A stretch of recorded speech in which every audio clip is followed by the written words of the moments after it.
Hola, ¿qué tal? Bienvenidos a Laboresp, vuestro laboratorio docente para la internacionalización. Hoy os voy a hablar de la inteligencia artificial aplicada a la educación.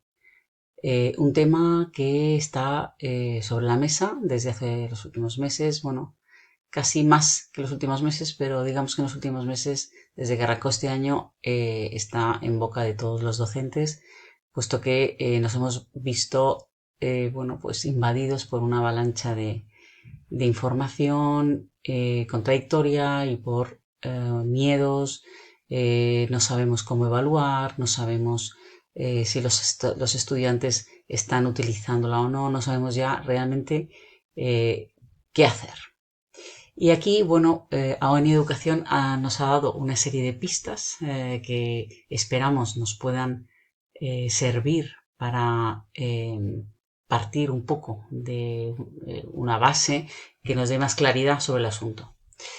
En este sentido, bueno, pues lo primero que yo voy a hacer va a ser resumir un poquitín las ideas básicas y principales que nos han dado, un poco para dar un poco de aire, que entre un poco de aire positivo a nuestras aulas y entendamos un poco qué es lo que está ocurriendo, cómo podemos aprovecharnos de ello y cuáles son un poco los consejos que nos dan para atender a toda esta fuente de información ingente sobre inteligencia artificial.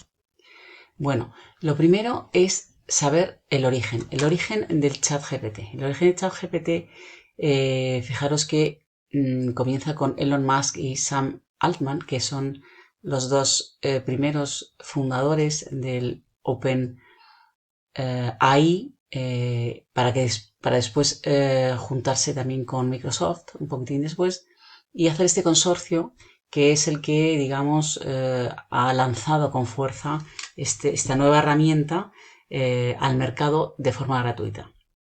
¿Qué ha ocurrido? Aunque fijaros que la inteligencia artificial es algo que lleva desde mediados del siglo XX en funcionamiento, es ahora en realidad que ha empezado con fuerza a ser utilizado, bueno, pues por el ciudadano común, digamos. ¿Por qué? Bueno, básicamente nos dicen los expertos de AONI Educación, un webinar muy interesante que ha habido sobre la inteligencia artificial en la educación, nos hablan que el tema principal es el lenguaje, o sea, el cambio realmente que ha habido por la utilización del lenguaje. Estamos hablando que el lenguaje, en el fondo, es la base, digamos, de el conocimiento. Si entendemos que el lenguaje es un dato, un conjunto de datos, y esos datos se convierten en información, y esa información se convierte en conocimiento, vamos a pensar que todo lo que nos da el chat GPT es mucho más que Google, puesto que ya prácticamente nos elabora todo un paquete de información que nos ayuda mucho también pues, a elaborar muchas cosas. No solamente los alumnos pueden hacer sus informes académicos, sus artículos, sino nosotros también podemos incluso elaborar los propios contenidos de nuestras asignaturas o podemos también incluso elaborar preguntas tipo test, podemos elaborar exámenes. En realidad tiene muchas herramientas de apoyo para el docente y sobre todo por eso, porque estamos hablando de una herramienta que nos facilita el lenguaje. Es algo que va más allá de Google, pero que puede ser igualmente útil siempre y cuando nosotros hagamos una labor, digamos, de verificación. Y aquí es donde en realidad tenemos que pensar que como docentes no vamos a desaparecer, no vamos a dejar de ser docentes, sino que vamos a transformarnos como docentes, vamos a tener que adaptarnos a la nueva situación, entender que ahora lo que vamos a conseguir va a ser una herramienta muy potente y que cada vez va a ser más potente porque va a haber diversas aplicaciones que van a ir mejorándose, versiones que van a mejorarse. Hablamos del ChatGPT 3, 5, 4, 5, ya se están ahora mismo hay algunas versiones gratuitas, otras más avanzadas, pero bueno, son versiones que de momento son gratuitas y cada vez tenemos una herramienta con un poder como dicen los expertos, neuronal del doble de un ser humano. Es decir, una inteligencia artificial ya puede generar contenidos al doble de la capacidad de un ser humano. Esto, sin embargo, personalmente yo los he utilizado y he visto que efectivamente no toda la información que nos está dando el ChatGPT es 100% verídica. Tenemos siempre que hacer una especie de screening, de filtro de toda la información que nos dé y utilizar lo que se llama el pensamiento crítico. Y aquí viene la parte positiva, ¿no? Y es cómo sacarle esa parte positiva a algo que en un principio es amenazante, ¿no? Bueno, pues lo primero que desde luego hay que hacer es dominar la herramienta, ¿no? Dominar la herramienta. ¿Cómo se domina esta herramienta? Bueno, los expertos nos dicen que lo que tenemos que hacer, por ejemplo, es elaborar preguntas contextualizadas, es decir, no valen preguntas sencillas, no, hay que poner al ChatGPT en contexto e intentar, bueno, pues que te dé pasos para llevar a cabo una determinada cuestión.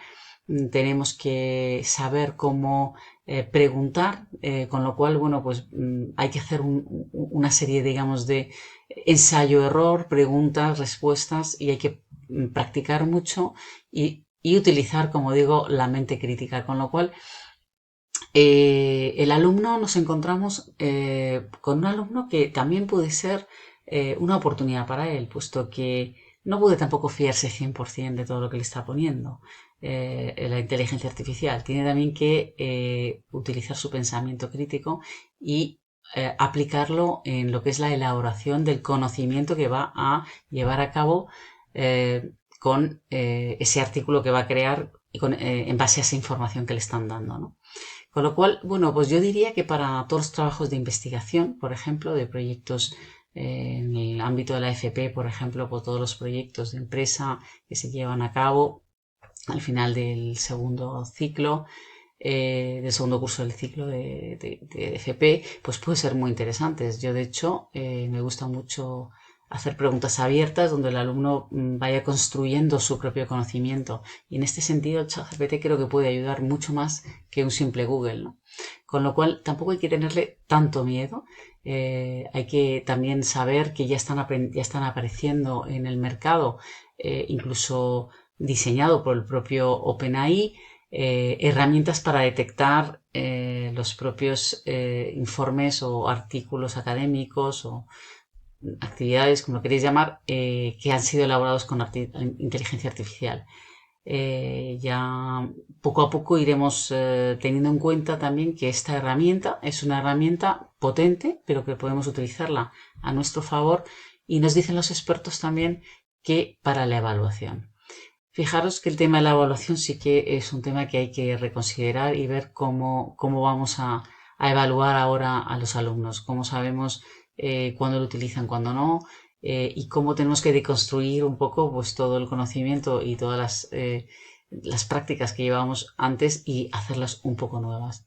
De todas formas, como os digo, van surgiendo nuevas herramientas que van aplicándose y van cada vez perfeccionándose, con lo cual, bueno, pues el docente lo que tendrá también es que estudiar qué normativa también ética va a ir desarrollándose, porque fijaros que también en este sentido hay normativa a nivel de la ONU, que ya empezó con un grupo de expertos a analizar este tema, pero ahora también hay algunas iniciativas de expertos españoles. Concretamente hay una iniciativa muy interesante llamada Digital Humanism Institute, es un instituto también que lo que también está elaborando es, bueno, una cierta ética para la utilización de esta herramienta artificial, esta herramienta de la inteligencia artificial, y que nos pueda servir a los docentes y a los alumnos, ¿no? Como bueno, una guía moral sobre